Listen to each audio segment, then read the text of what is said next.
très heureux de savoir que vous êtes des milliers en ce moment branchés sur Kin 24 et fidèles à ces rendez-vous de chaque mercredi. J'ai parlé d'Analyse 24. Vous l'avez deviné, l'inamovible Ali Malé est toujours à son poste. Bienvenue. Merci beaucoup, John. Toujours heureux de nous retrouver ici pour servir notre... En tout cas, visiblement en bonne santé. Hein? En tout cas, au rythme de Corée. J'ai bien dit visiblement. Alors, notre invité s'appelle Kambere Kalumbi Ferdinand. Il est le secrétaire permanent adjoint du parti phare du FCC. J'ai cité les PPRD. Bienvenue, Monsieur Ferdinand Kambere Kalumbi. Merci pour l'invitation aussi. Visiblement en bonne santé. Hein? Contrairement aux habitudes, je suis à face de deux, oui.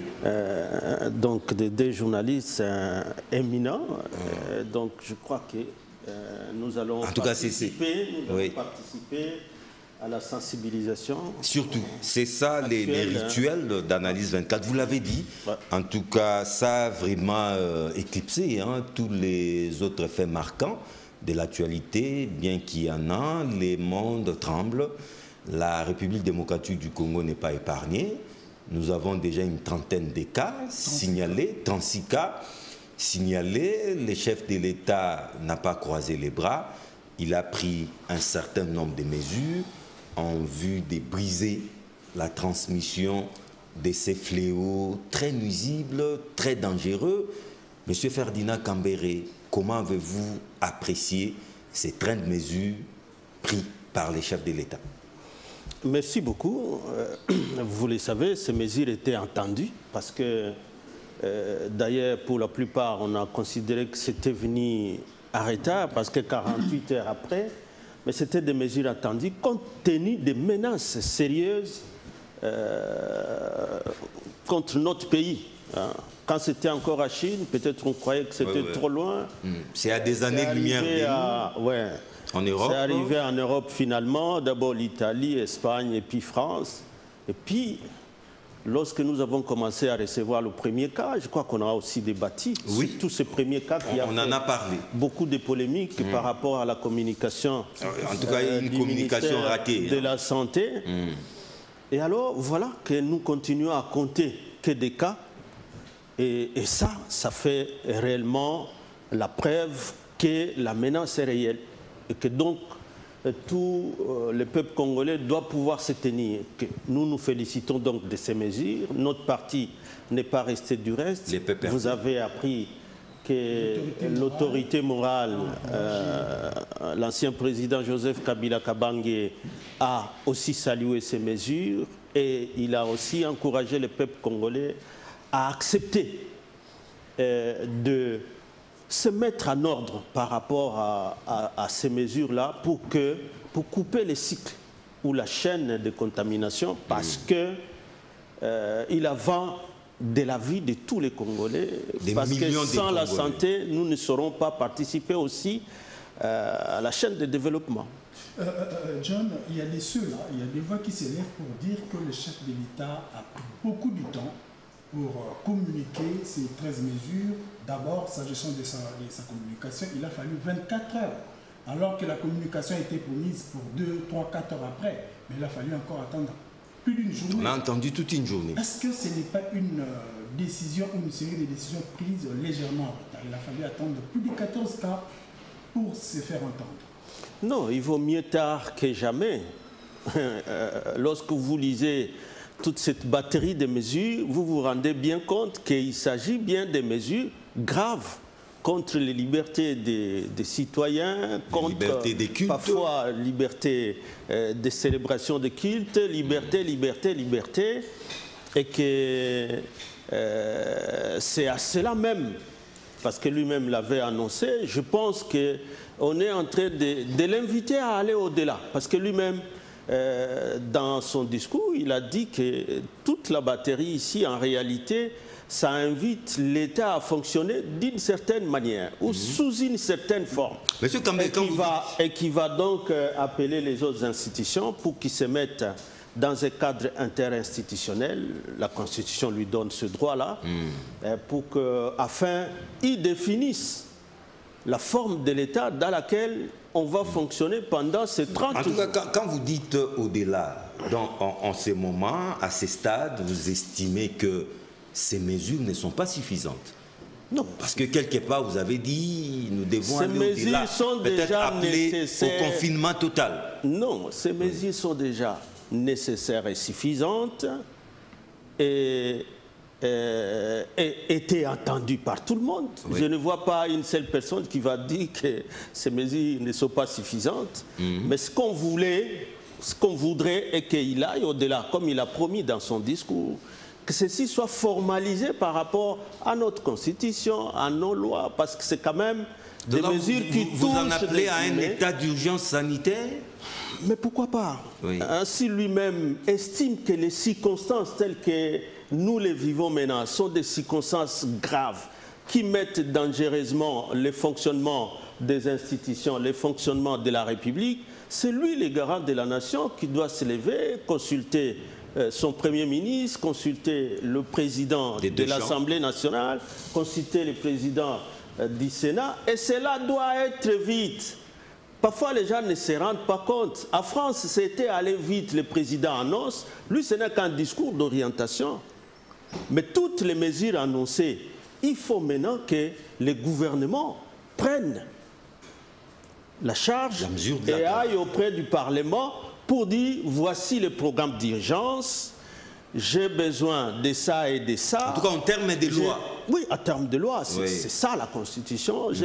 J'aurais besoin, pendant ce programme d'urgence que nous venons de tracer avec le président de la République, pour rencontrer toutes les préoccupations pendant ces 30 jours, parce qu'il a déjà annoncé 4 semaines. Mais il faut que ce soit dans une ordonnance. Si finalement il va aboutir à ça, je ne vois pas par quel autre passage, lorsque vous demandez aux gens de rentrer à domicile, de rester ceci, de ne plus...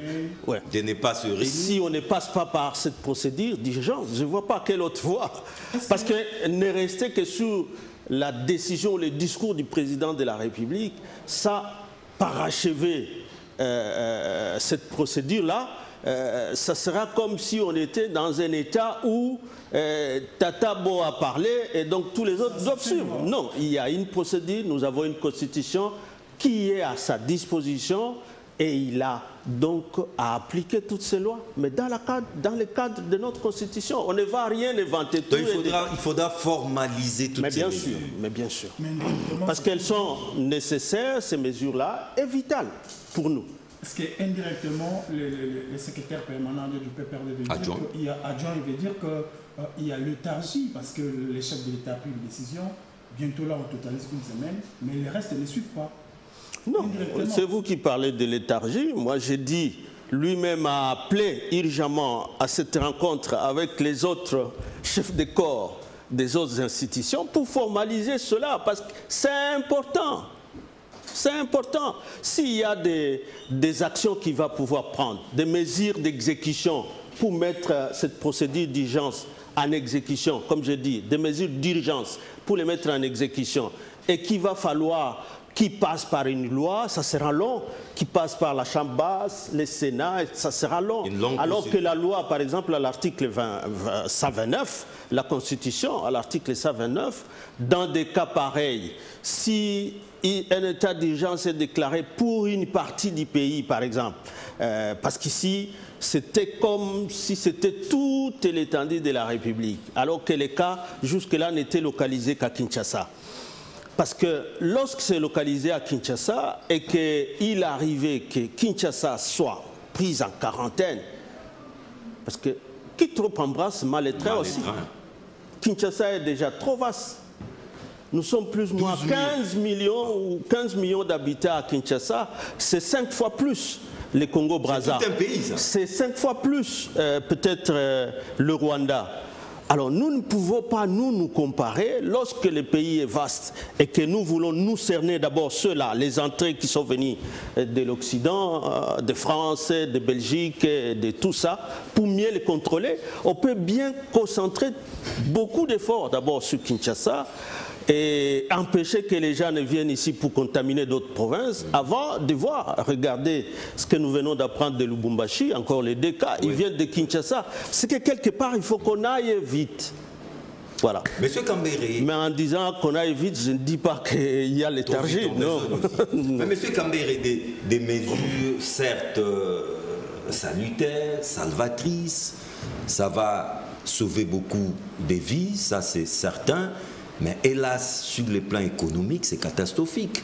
Ailleurs, lorsque les autorités ont pris les mesures de cette nature, ils ont constitué un matelas financier qui va essayer d'amortir les chocs. Mais chez nous, jusque-là, rien ne s'est fait. En tout cas, on peut sans crainte dire que le pire est encore devant nous. Nous ne pouvons pas dire que rien ne s'est fait.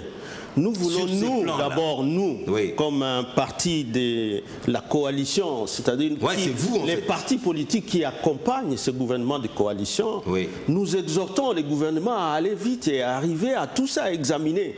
Et cet examen-là, ça passe par les institutions qui vont examiner toutes ces mesures-là, réfléchir. Est-ce qu'il faut que ce soit toute l'étendue qui soit prise en quarantaine? Est-ce qu'il faut que ce soit une partie? Il faut que ce soit dit. Et quand c'est une partie, qu'est-ce qui est visé? Il faut que ce soit dit. La population attend ça. Non seulement ça, jusque-là, depuis qu'on a pris les mesures, les mesures ont été annoncées. Bientôt une semaine. Mais on voit plus les ministres de la Santé continuer à annoncer les cas que par tweet. Il y a ça. Donc les statistiques plus ou moins. Mais l'évolution clinique de tous ces malades-là, on a besoin. Hier, peut-être j'ai rencontré, nous sommes avec vous ici au plateau. Si demain je vais commencer à tousser, si je serai interné, il faut que vous appreniez. À ce moment-là, vous allez dire, oh, il est passé par chez nous. Il était passé par chez nous. On doit faire attention, on doit faire les dépistages. C'est toujours important. À des moments comme ça, on apprend beaucoup de choses dans les réseaux sociaux. Moi, je crois que aussi c'est parce qu'il y a aussi beaucoup de fake news. Il y a quand même un silence du côté du ministère de la Santé. On devait voir, par exemple, les gens qui annoncent Pharmakina, d'autres qui parlent de chloroquine. Dans le ministère de la Santé, communique très mal en tout cas.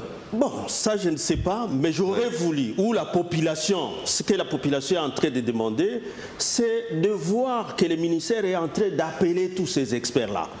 Montrer ça par exemple à la télé qu'il a été avec tous les professeurs qui ont discuté par exemple par rapport chloroquine, quinine, qu'est-ce qu'il vaut, comment est-ce qu'ils sont en train de suivre les cas finalement qui sont positifs, qu'est-ce qu'on fait, parce qu'à ce moment-là peut-être que les gens, même les autres hôpitaux sauront que lorsqu'un cas comme ça arrive, nous n'allons pas paniquer, parce qu'à Kinshasa il y a déjà un tableau, c'est pas moi comment ils appellent ça, un tableau qui permet à ce qu'on suive un cas symptomatiquement, selon que tel symptôme est en train de se présenter. Voici ce qui est en train d'être fait. Nous ne demandons pas que tous les secrets soient divulgués à la place publique, mais l'opinion publique a besoin de l'information que lorsqu'il y a un cas, mais les cas qui sont là sont en train d'être suivis.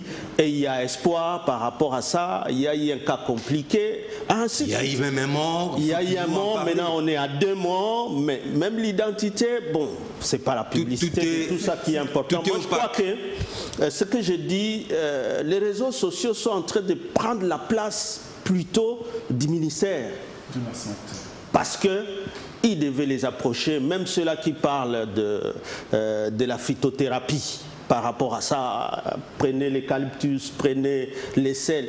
Le ministère doit voir qu'il contrôle, doit nous montrer, nous, la population, qui contrôle tout ça, qui les a appelés ou qui les a approchés d'une manière ou d'une autre. Là, voilà plus ou moins simplement à ce niveau-là. Apparemment, M. Ferdinand Kambere m'a coupé l'air aux pieds. C'est-à-dire, j'allais vous poser la question parce que vous avez géré des ministères. Vous êtes pas de la santé. Non, pas de la santé. C'est au travail. La gestion de certains ministères, grands ministères. J'allais poser cette question-là. Il y a des ceux-là, il y a des voix qui s'élèvent, il y a des activistes des droits de l'homme qui pense que le ministre se fait passer plus pour un ministre des communications pour juste nous communiquer les nombres de malades et de décès alors qu'il devait faire plus. Sur terrain, il n'y a pas de mesures pratiques pour épargner et sensibiliser. C'est exactement ça. Mais hormis ces tableaux que vous venez de peindre là, qu'est-ce qui peut être fait de manière concrète? Parce que Kinshasa et les provinces, il n'y a aucune mesure jusque-là. On a contacté, on a constaté avec faiblesse 2 cas venant de Kinshasa pour Lubumbashi. Et là, pour dénoncer qu'il y a insuffisance de communication. Voilà pourquoi je pense, parce que c'est notre gouvernement, nous de la coalition, qu'il faut continuer à exhorter les gouvernements à ce qu'ils passent par cette voie, les outils donnés, les instruments juridiques qui lui sont donnés pour gouverner en pareille circonstance. Comment l'État peut être gouverné? Ils ont tous les instruments, c'est dans la Constitution. Vous avez l'article 85. Si, en consultant les autres, les chefs de l'État, il lui est accordé, par exemple, qui signe, parce qu'il consulte simplement, il signe un état d'urgence, parce qu'on est déjà dedans. Ça permet au Premier ministre d'aller au Parlement pour dire voici les programmes d'urgence. Et dans ce programme d'urgence, c'est là-dedans qu'il y a des projets par rapport à tous les ministres sectoriels qui sont concernés par la réalisation de ce programme. Donc il n'y a pas que la santé, il n'y a pas que le ministère des Affaires sociales, humanitaires et solidarité nationale, parce qu'on parle trop de la solidarité, mais c'est le ministre de l'action humanitaire et solidarité nationale, parce qu'il est là, qui doit l'organiser. Ce n'est pas va-et qui vaille. Bon, il y a un gouvernement pour faire ça. Bon, mais maintenant là, ça ne vient pas. Plus on attend, plus ça devient aussi inquiétant. C'est attentisme. Oui. Il faut parce que dans le discours, il avait parlé des task force au niveau de la présidence. Et alors, les gouvernements, comment ils vont travailler? Est-ce que c'est comme lorsqu'on a fait pour les 100 jours, où il faut suivre ce que la Constitution dit pour qu'on sache que le Premier ministre est réellement en train de travailler tel qu'il doit le faire? Et non appeler tantôt un gouverneur, c'est le Premier ministre avec les... Non, passe par le Parlement. Le Parlement, en vertu de l'article 129, vous autorise à prendre des mesures urgentes, même qui peuvent concerner une loi. Et comme ça, vous légiférez très rapidement, vous permettez, et au Kanyama de faire le... Non, c'est plutôt Kassongo, de faire leur travail. J'ai vu aujourd'hui, on a suivi aujourd'hui que c'est le maire de Butembo qui a fait arrêter un pasteur parce qu'il a célébré un culte avec 150 personnes. Ceci doit d'abord être formalisé pour que les gens ne tombent pas dans l'arbitraire, alors qu'on est déjà dans un cas qui est grave, jugé par toute la nation comme grave. Justement, et que donc, parlons maintenant de mentalité ou si vous voulez de la discipline. Parce qu'on a interdit formellement un rassemblement de plus de 20 personnes. C'est dans ces cadres-là que les cultes, les universités, les écoles sont fermées. Mais parlons de mentalité maintenant des Congolais. On dit s'il y a eu ce qu'il y a eu hécatombe aujourd'hui en Italie, c'est parce que les Italiens n'ont pas été disciplinés. Qu'est-ce que vous pouvez dire? Avez-vous un message particulier à dire aux Congolais, aux Quinois? Parce qu'on a l'impression qu'ils ont des mentalités à peau dure. Un pouvoir, John, ne se plaît pas. Cette population est à la disposition. Mais cette indiscipline-là... Non, ce n'est pas une indiscipline. Ça peut être catastrophique. Non, je vous dis, vous allez à France... Le Premier ministre, après que le président ait annoncé les mesures, le Premier ministre est allé solliciter l'autorisation de déroger et de faire des mesures, de prendre des mesures. Et c'est comme ça que vous avez vu que pour les confinements, pour sortir, il faut avoir une autorisation. Et la police est dans la rue. La population on ne peut pas dire non, comment la population ne s'aligne pas. Non, il faut des mesures de contrainte. La police est là pour contraindre, mais la police doit être couverte par des actes juridiques. C'est ce que je suis en train de dire, pour qu'elle ne tombe pas dans l'arbitraire. Donc, on décide, Et alors on formalise pour couvrir tout le monde qui va aider à ce que... décider les confinements. Bon, je ne sais pas, c'est ce que j'ai dit justement. Il faut qu'on formalise pour que les gens sachent on est déjà dans les confinements et à quel degré. Et j'ai suivi même notre gouverneur en train déjà de mettre une batterie de sanctions pénales, ce qui est une bonne chose. Mais tout ça, il faut toujours se rassurer qu'on est dans la loi. Avant que l'ordonnance de l'urgence soit là, avant que le Premier ministre n'obtienne cette dérogation que pourtant la Constitution lui donne. Et je pense que c'est tout ça. Donc, je reviens autrement sur ma question. Est-ce que le secrétaire général, le secrétaire permanent du PPRD, qui est un parti clé de la coalition, se gêne de ces retards parce que c'est votre gestion, c'est une gestion commune. Ces retards-là vous gênent? Oui, c'est pourquoi nous sommes en train de dire qu'il faut qu'on aille vite parce qu'on a dit qu'on est dans une situation grave. Et c'est vrai, on est dans une situation grave et surtout avoir les systèmes sanitaires de chez nous, des soins de santé chez nous. Ça laisse à désirer. On doit pouvoir laisser à désirer, ça c'est toujours vos mots comme journaliste. Non, c'est pas que vous êtes aux affaires, vous ne voulez pas les reconnaître. Non, ça veut dire que... J'ai été modéré, j'ai été modeste. C'est chaotique notre système sanitaire. Non, c'est pas chaotique. Nous avons des médecins qui sont sollicités par-ci, c'est pas un problème du personnel. Je ne parle pas des ressources humaines. Et jusque-là, je parle des infrastructures. Et jusque-là, les cas qui ont été recensés, jusque maintenant 36, l'information qui nous vient simplement comme ça, on nous dit les malades sont plus ou moins stabilisés. Alors que là où peut-être ils ont tous les instruments, ils sont toujours à l'alerte maximale. Ils ont tous les instruments. Le problème, c'est la pléthore des patients qui pose problème. Et alors, donc, ceux-là, nos médecins qui sont en train déjà de faire des sacrifices pour s'occuper de ces 36 cas, on doit d'abord les féliciter. Même si aujourd'hui nous déplorons que 2 sont partis. Mais on doit d'abord féliciter ceux-là parce que dans un premier temps, ils ont été surpris de ces cas. Le premier qui était venu de France, et puis bon, c'est lui qui est décédé aujourd'hui, je ne sais pas s'il est venu de quel pays, mais au moins les informations que nous aurions voulu que ça soit officiel et que ça vienne, qu'on vous appelle de temps en temps dans un point de presse, vous les journalistes, pour informer l'opinion. En tout cas, voici un bulletin quotidien. Voilà. Le ministre de la Santé, je crois que... On ne les sent pas. Même 2 jours seulement, un point de presse, il dit, voici, j'ai autant de cas, voici l'évolution clinique de nos malades. C'est ça qui donne un peu... Vous n'avez pas vraiment abordé ma préoccupation par rapport aux conséquences d'ordre économique. Donc il n'y a aucune parade, nous allons subir. Et déjà, notre économie qui est déjà comateuse, je crois qu'avec toutes ces mesures, on va tout simplement l'euthanasier.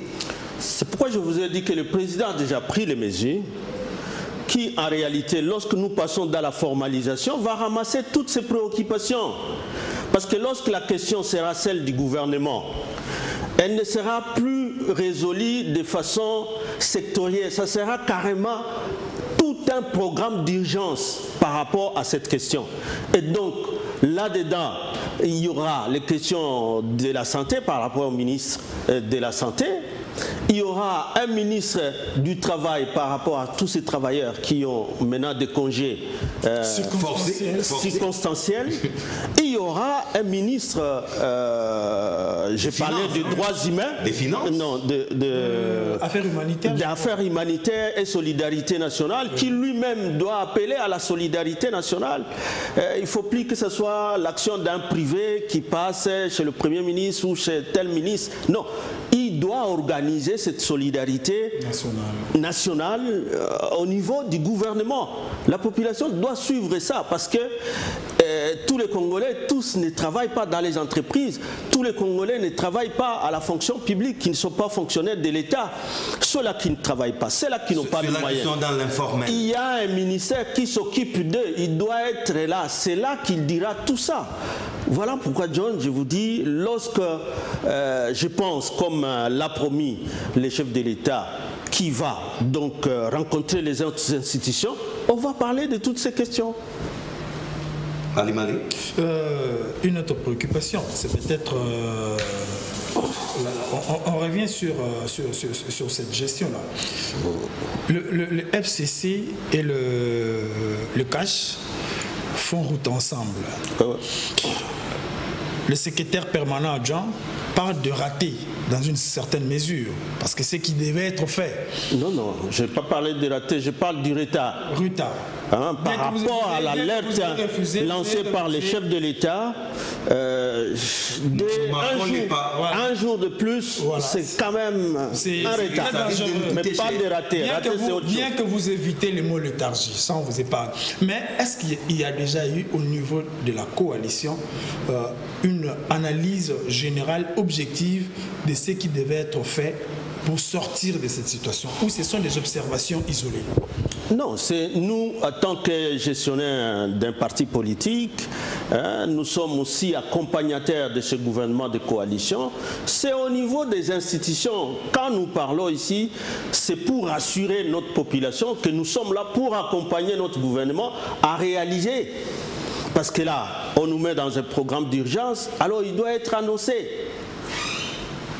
N'est-ce pas? Oui. Il ne doit pas rester simplement sur les mesures d'annonce qui a montré la volonté du président de la République pour trouver des solutions et le plus rapidement. Mais pour qu'il trouve des solutions, il passera par son gouvernement. Ça ne doit pas se limiter là. Voilà, il passera par son gouvernement. Nous devons voir que le gouvernement est en train de prendre les choses à main.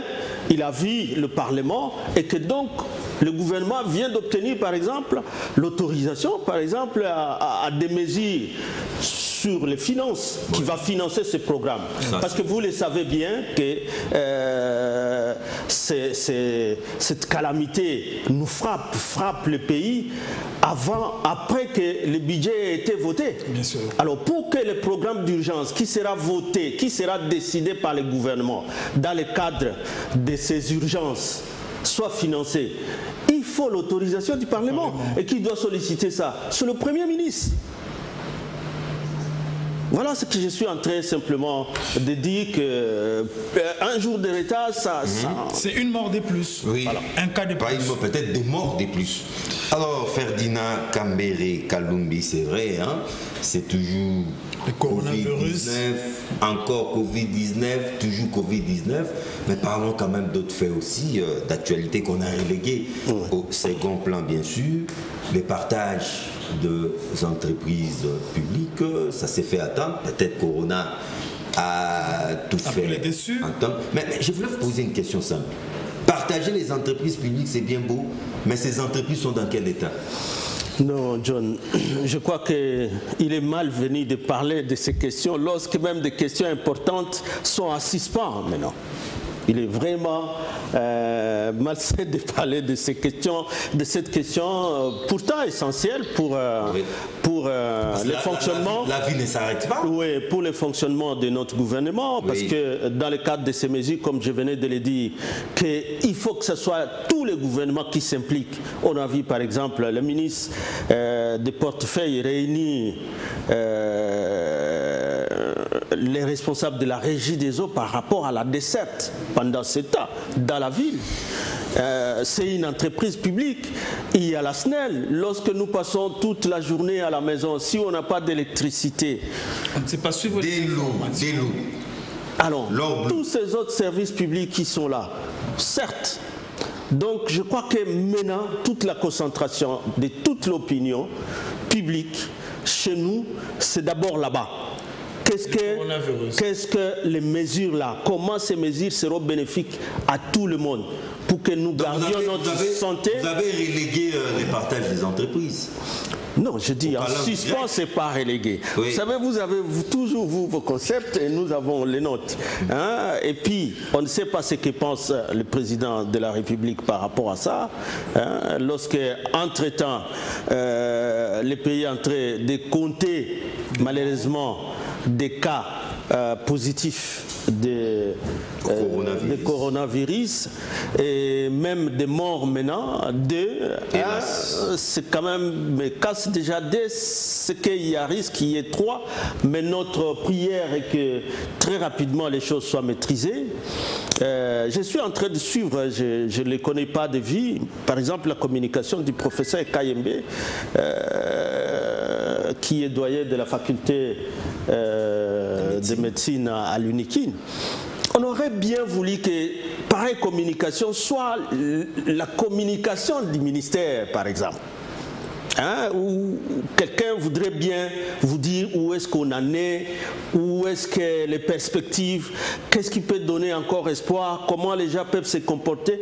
Et il n'y a pas que le ministère de la Santé, j'ai parlé bien d'autres ministères qui ont des batteries d'actions qui peuvent bien monter un projet, un programme en faveur de cette population. Entre autres les ministères de médias, qu'on ne sent pas non plus. Médias, les ministères même de l'Intérieur, il y a beaucoup, la police c'est entre la police et ces maires de ville qui commencent à arrêter les gens, ainsi de suite, ce qui est une bonne chose, mais ils ont besoin d'être couverts, comme je l'ai dit. Mais John, les secrétaires...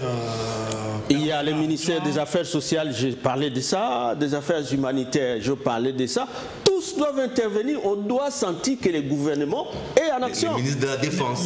Mais apparemment, notre gouvernement, ou soit nos ministres, agissent en amont au lieu d'agir en aval. C'est-à-dire, le coronavirus a été annoncé, c'est 14 jours, je crois, ou 14 cas après qu'il y ait des mesures. Le coronavirus est là, ça évolue, il a fallu attendre que Brazzaville ferme ses frontières pour que la RDC subisse et réagisse. C'est la même chose avec l'Angola, la même chose avec les Rwandais. Est-ce qu'il n'y a pas une sorte d'attentisme de la part du gouvernement? Bon, moi je... coupable alors. Apparemment. Comparaison n'est pas raison. Je vous ai dit que notre pays, c'est quand même un grand pays. Ça justifie tous ces retards, ça justifie toutes ces actions en amont ou au lieu que cela soit posé en aval. En tout cas, tout ce qu'on attend, c'est que réellement ces mesures soient efficaces. Et l'efficacité, selon moi, passerait par les instruments qui nous sont donnés par les constituants, qui permettraient à ce que le gouvernement ait aussi des moyens. Parce que même là, est-ce qu'ils ont sollicité auprès du gouvernement les moyens spéciaux financiers pour financer un programme d'urgence? On n'a pas appris ça. Parce que ça doit suivre un cheminement constitutionnel, un cheminement légal. C'est ce que je suis en train plus ou moins de dire. Et que donc, parce que la population attend tout ça. Parce qu'il ne suffit pas de dire, non, on a demandé aux gens de rester chez eux, pourquoi ils ne respectent pas. Non, ce n'est pas... Ventre affamé n'a point d'oreille. L'État n'est pas géré par la morale, il y a des lois. Hein?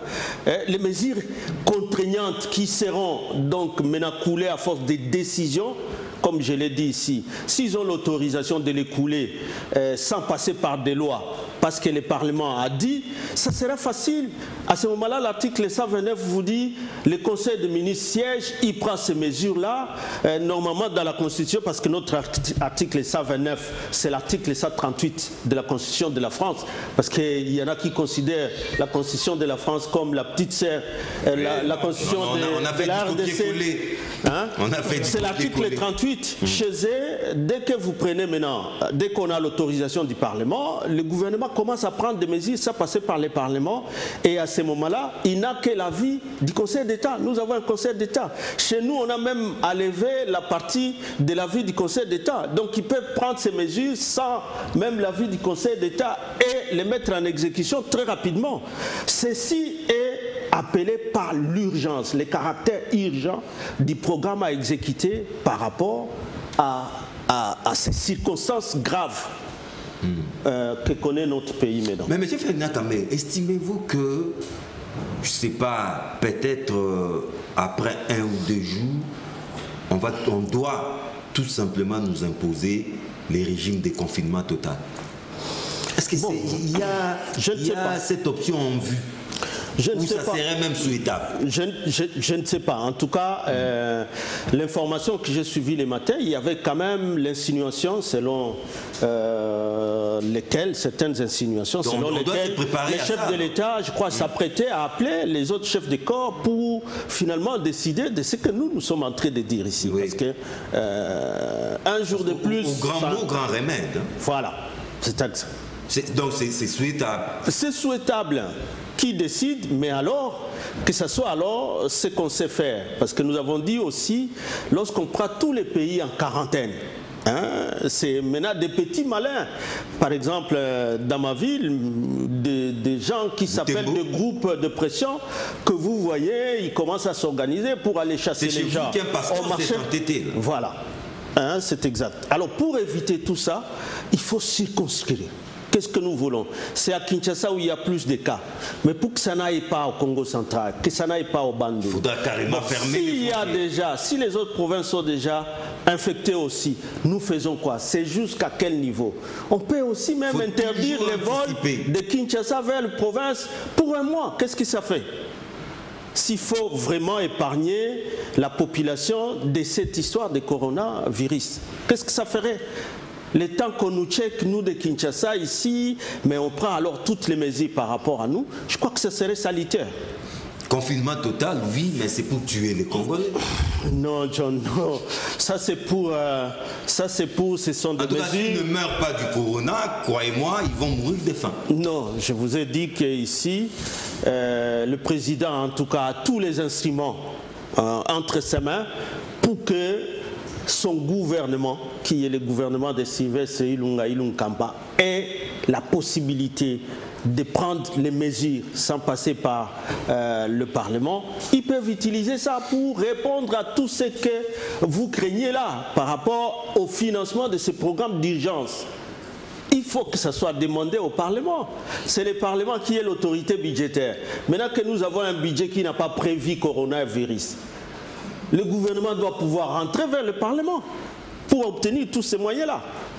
Et donc, il n'est pas encore tard, je crois, John, sauf que trop tard, ça serait catastrophique. Un gouvernement qui a plus de 66 ministres, dont la majorité est composée essentiellement du régime sortant, c'est-à-dire le PPRD et alliés, qui se sent plus interpellé par le fonctionnement retardateur. Mais quand on est responsable, tout le temps on se sent responsable.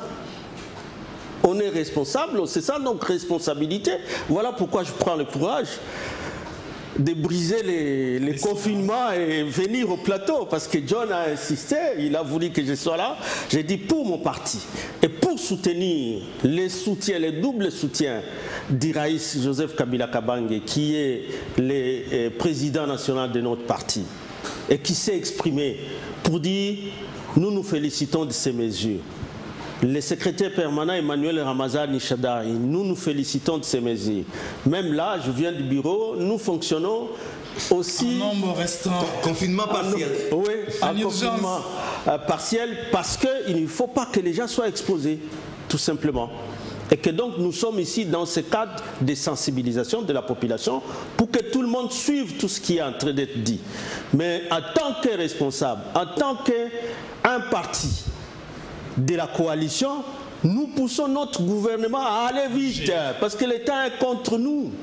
C'est tout simplement ce que nous disons. Le coronavirus est devenu presque une maladie honteuse pour certains. Si ailleurs, si sous d'autres cieux, nous sommes un parti conseil au gouvernement de coalition. S'il y a un conseil à donner, c'est à nous de les donner. On ne peut pas attendre que l'opposition vienne donner ça avant les autres.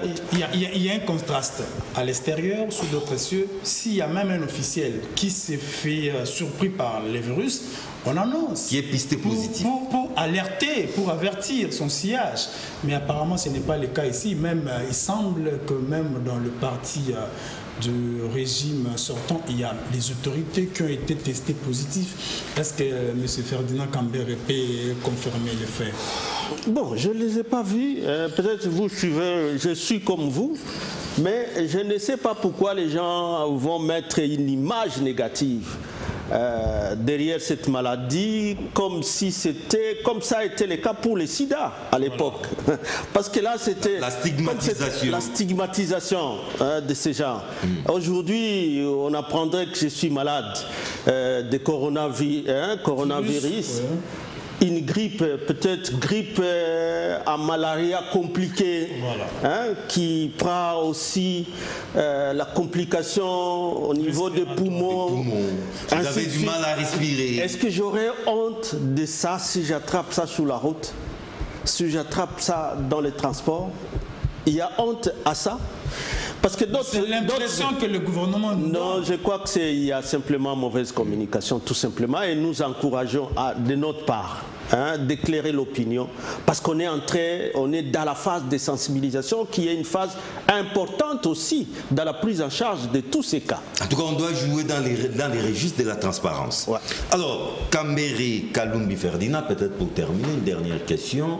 Un ancien premier ministre des CPI, PPRD, Matata Pogno pour ne pas les citer, tire la sonnette d'alarme sur les trains de vie des institutions.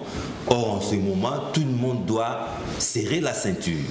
Parmi les mesures préconisées, il en appelle à la réduction de l'équipe gouvernementale, parce que c'est vraiment une équipe éléphantesque, par conséquent budgétivore. Partagez-vous cette vue? Oui, c'est déjà son opinion, oui. Son point de vue, et surtout qu'il a géré, et je crois que de tout le premier ministre de l'ancien président Joseph Kabila Kabange, c'est celui qui a fait le plus longtemps à ce poste-là. Donc quand il a battu tous les records. Quand il fait comme ça son opinion, je dois prendre ça au sérieux. Et ajouter que le chef de l'État et le président de la République, dans la batterie des mesures, il avait appelé à la solidarité nationale.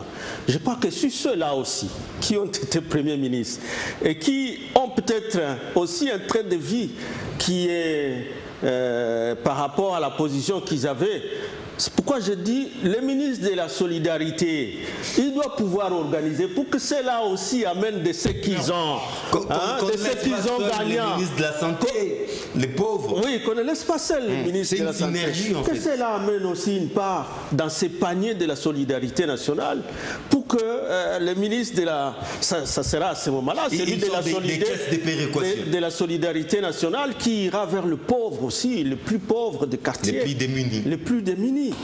Donc, je crois que c'est une piste à prendre aussi. Je suis d'accord avec lui, oui. Mais qu'il se mette aussi à la disposition de ces ministères. Qu'il enseigne par l'exemple. Mais évidemment, il va dire que le panier n'est pas encore organisé. Et c'est pour ça que je pense que notre gouvernement doit pouvoir... Ça serait une solution facile. Quand on sait que pour avoir ces gouvernements, il nous a fallu plus de 5 mois.